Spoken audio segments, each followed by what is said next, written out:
Hi viewers, இன்னைக்கு நம்ம சேனல்ல no onion no garlic recipe தான் பார்க்க போறோம். ரசவங்கி கத்திரிக்காய் சேர்த்துக்கிட்டு எப்பவுமே செய்யக்கூடிய சாம்பார், பொரியல், குழம்பு அந்த மாதிரி இல்லாம ஒரு டிஃபரெண்டான ஸ்டைல்ல அதுவும் வெங்காயம், பூண்டு ரெண்டுமே சேர்க்காம சப்பாத்திக்கும் ரைஸ்க்கும் தொட்டுட்டு சாப்பிடுற மாதிரி ஒரு சைட் டிஷ் ரசவங்கி எப்படி செய்யறதுன்னு பார்க்கலாம் வாங்க. முதல்ல ஒரு மிக்ஸி ஜாரில் அரை கப் அளவுக்கு தேங்காய் சேர்த்துக்கோங்க. கூடவே 2 பச்சை மிளகாவும் சேர்த்துக்கோங்க. உங்களுக்கு காரம் எவ்வளோ தேவைப்படுதோ அதுக்கேற்ற மாதிரி பச்சை மிளகா ஆட் பண்ணிக்கணும். அடுத்ததாக 10 முந்திரி பருப்பு, 2 ஸ்பூன் அளவுக்கு கசகசா, அதாவது 10 கிராம் அளவுக்கு கசகசா சேர்த்துக்கோங்க. இந்த ரெசிபிக்கு உப்பு ரொம்பவே கம்மியாக தேவைப்படும், அதனால் அரை ஸ்பூன் சேர்த்துக்கிறேன். நல்ல ஃபைன் பேஸ்ட்டாக அரைச்சிக்கணும். தண்ணி சேர்த்துக்கிட்டு அரைச்சிக்கோங்க.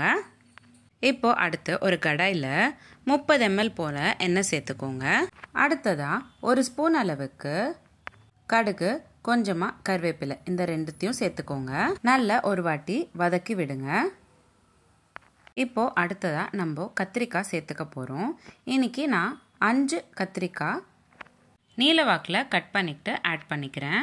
உங்களுக்கு எந்த சைஸில் வேணுமோ அந்த மாதிரி கத்திரிக்காவை கட் பண்ணிக்கிட்டு சேர்த்துக்கோங்க. 2 நிமிஷம் போல் நல்லா வதக்கி விடுங்க. கத்திரிக்காயில் நல்லா சாஃப்ட் ஆகிற வரைக்கும் வதக்கிக்கணும். இதே மெத்தடில் கத்திரிக்காய் பதிலாக நீங்கள் கேப்சிகம், அதாவது கொடமிளகா கூட சேர்த்துக்கிட்டு பண்ணலாம்.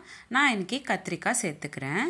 நான் இன்னைக்கு உங்களுக்கு ஷேர் பண்ணக்கூடிய அளவு தாராளமாக 2 பேர் சாப்பிடக்கூடிய அளவு தான் உங்ககிட்ட ஷேர் பண்ணுறேன்.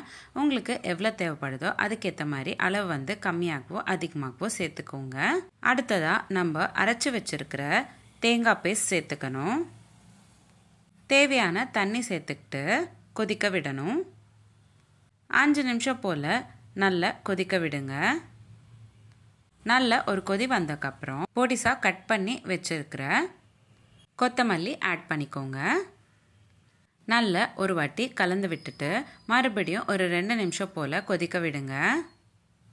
அவ்வளோதாங்க. ரொம்ப சிம்பிள் அண்ட் ஈஸியான, அதே சமயம் வித்தியாசமாக இருக்கக்கூடிய ஒரு சைட் டிஷ் கத்திரிக்காய் ரசவங்கி ரெடி ஆயிடுச்சு.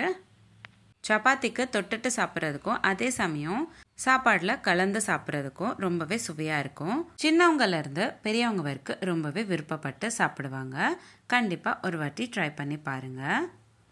இந்த ரெசிபி எப்படி இருந்ததுன்னு எனக்கு கமெண்ட் பாக்ஸில் கமெண்ட் பண்ணுங்கள். நீங்களும் இந்த ரெசிபி உங்கள் வீட்டில் ட்ரை பண்ணிங்கன்னா எப்படி வந்ததுன்னு எனக்கு கமெண்ட் பாக்ஸில் கமெண்ட் பண்ணுங்கள்.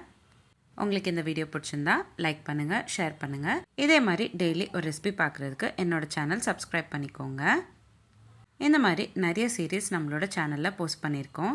Healthy pasta series, healthy breakfast ideas, kids lunch box ideas, கூட்டு சீரீஸ், குழம்பு series, rasam series, chutney series, Andhra தயிர் பச்சடி சீரீஸ், தயிர் பச்சடி series, lunch box ideas, healthy starter series, healthy milk shake ideas, healthy milk series, healthy ice cream series, Krishna Jayanthi special recipes, சாதம் series, no oil no boil recipes, gluten free recipes, no onion no garlic recipes, healthy laddu series, chapati side dish series, மார்கழி மாதம் சாதம் recipes, healthy cake series, இந்த மாதிரி நிறைய series நம்மளோட சேனலில் post பண்ணியிருக்கோம்.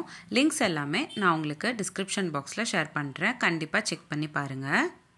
இந்த வீடியோ எப்படி இருந்ததுன்னு எனக்கு கமெண்ட் பாக்ஸில் கமெண்ட் பண்ணுங்கள். மீண்டும் சந்திப்போம் ஒரு சுவையான ரெசிபியுடன். தேங்க்யூ.